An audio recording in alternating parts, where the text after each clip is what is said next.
Smith, definitely a fixture in the PWF FC room every Monday, Wednesday, Friday, which is when the senior men's team trains. Tell us, especially in these last few months, this past year as a whole, with qualification really ramping up, so many guys, kind of right there as the season went on, narrowed down. How did this year, how describe, I guess, that environment? The environment was always intense. So we had Jimmy, Jason, and move over, so that helped. We made it because we were first trying to qualify as a team. That was the most important because as a team we get 4, individual we get 1. So we're like pushing each other that way, but it's always demanding because we're demanding excellence all the time. So we have to be there on time, and you have to be prepared to go through some of the top the senior team, Jimmy, Jason, Yaser Ramirez, Ben Bratton, Adam Rodney, and a bunch of the other, Kevin Moe, everybody who was joining in. And we always had to be intense. A lot of testosterone flying, we get combative, and we said if we're not fighting each other because we're all kind of alpha dog in there, then something's wrong. So we always push each other, but we started to come together because we weren't trying to focus to compete nationally when the focus should have been internationally, because we were battling each other to try and make a team, and then we had to battle the international people to qualify a team.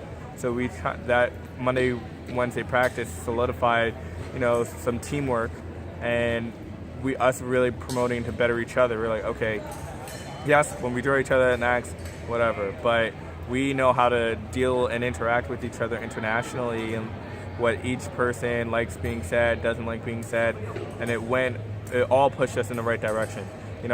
Obviously, being PWF, I wanted Ben and Yaser, but Jason's like I grew up with Jason for like 12 years, so like him or Jimmy or any one of our crew that was in our practice really deserves it. Like Jason couldn't have happened to a better guy. Like he's awesome, and like he did it, and he out-fenced everybody. That's why I tip my hat to him.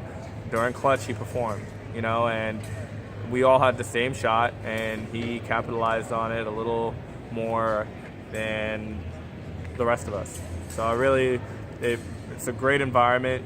We obviously limit who can come, but or we'll let you come once and then we put it on you real quick and you don't want to come back. One free pass. Yeah, but we don't settle. No one's immune. No one is allowed to get away with anything. Everything is pretty structured.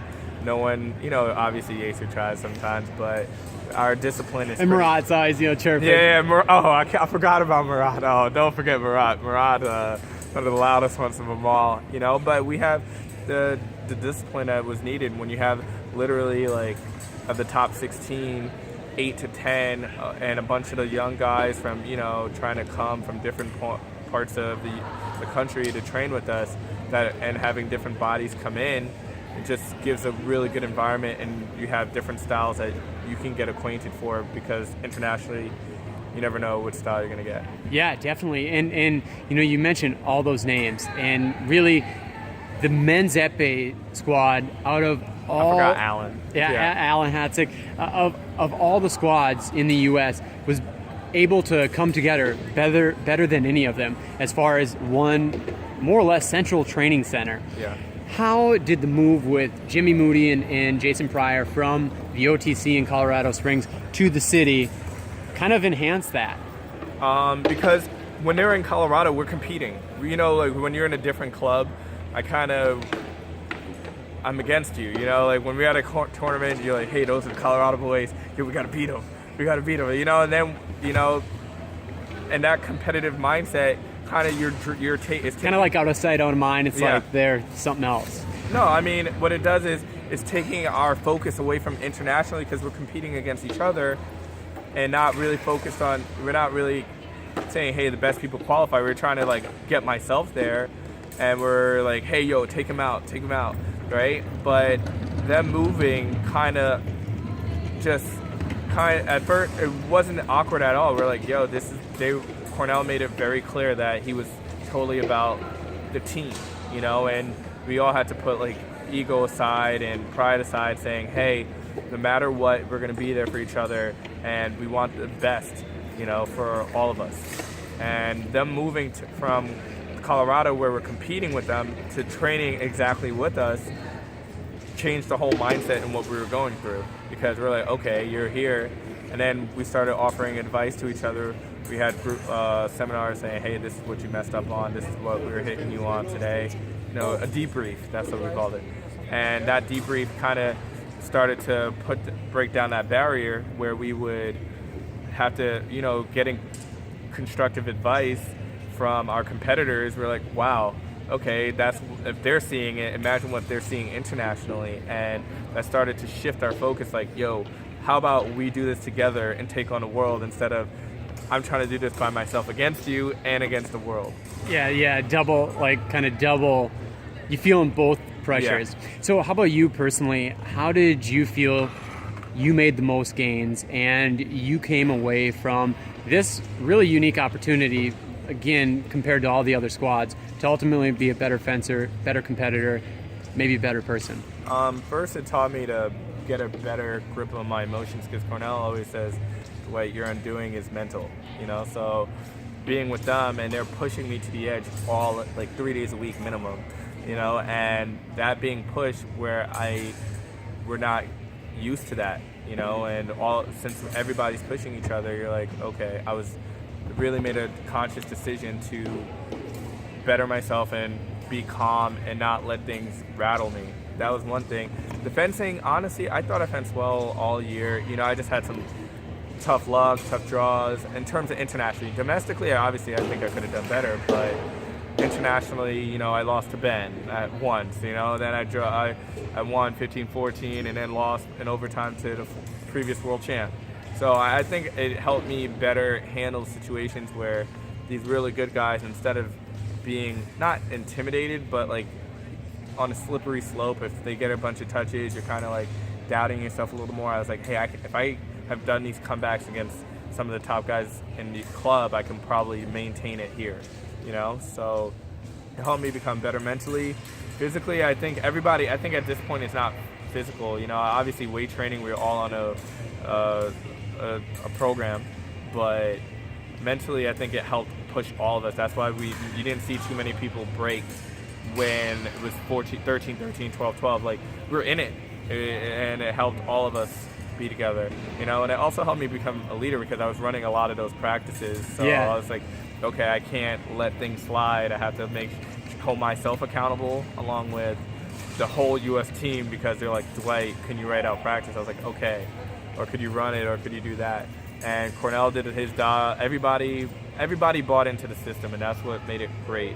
Alan, I love that everybody bought in. Coaches, the whole U.S., and everybody saw our system, and they're always welcome to come train as long as they contact us. Dwight, now that you've experienced this, Rio's in just really a few weeks. Yeah. We're a little over a month out.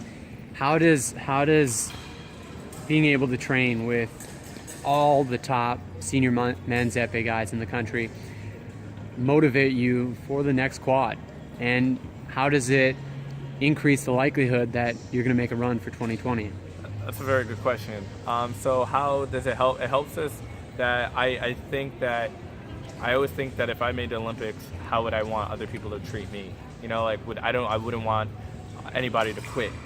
So I was like, what? It's my duty to Jason to give it to him, or give him my best at all times, because if we kind of just level back off because we have a selfish mind, you see, that's where everybody bit into the team. If we back off with that selfish mindset, then he'd have no training partners and having to do it again. He's having to see practice all over. So that's where I am with that right now. In terms of how does it prepare me for the next squad, I'm going to do my duty to Jason to help him train. That is what I said I would see do. This one through. Yeah, I said I would do it for Ben, I'd do it for Yates, I'd do it for Jay. I mean, we're like brothers. We've been growing up in this system for so long. And how does it push? It definitely changes my doubt, because before, when I didn't believe that we had necessarily the correct leadership or right strategy, or people doing their homework on bouts, I was like, okay, it's literally, I have to try and make this Olympic team by myself, because I don't know if we can do it with the system we have in place, competing against the rest of the world. So I mean, how does that change? I said that I would make right now a conscious decision to focus on my career, because 4 years ago I was doing the same. I was fencing career, non-fencing career. Like I work in finance, so Ooh. So I was but 4 years ago I got back. I was like, fencing kept suckering me, and they're like, hey, Dwight, you got this. You're doing a lot better. And then finally, I'm not working and I'm fencing full time, and it got to me. So this time I have to maintain discipline, at least establish my career. But I'm more inclined to come back, because I'm not going to outright quit. I'll maintain my training every now and then, but I'm not going to probably go internationally, do not as much weight training, maybe less than the amount of days I train during the week. So be in it, but not in it. And then in 2 years, I can assess the situation based on my career and how the team is looking, because right now Cornell is doing an amazing job training and teaching a bunch of the young guys how to fence, and he's not afraid to experiment and try something new. So that the whole camaraderie definitely changed my approach, and maybe as opposed to saying I'm definitely not coming back, now it says, okay, you know what, if things are lining up right and the career and I can afford to take the time, I would definitely do it. Awesome to hear about the dynamic you guys built for yourself, and incredibly exciting to hear about the promise of what you see for the future of senior men's epee. Thanks. All right, Dwight, thanks a lot. Roll Lions, roar.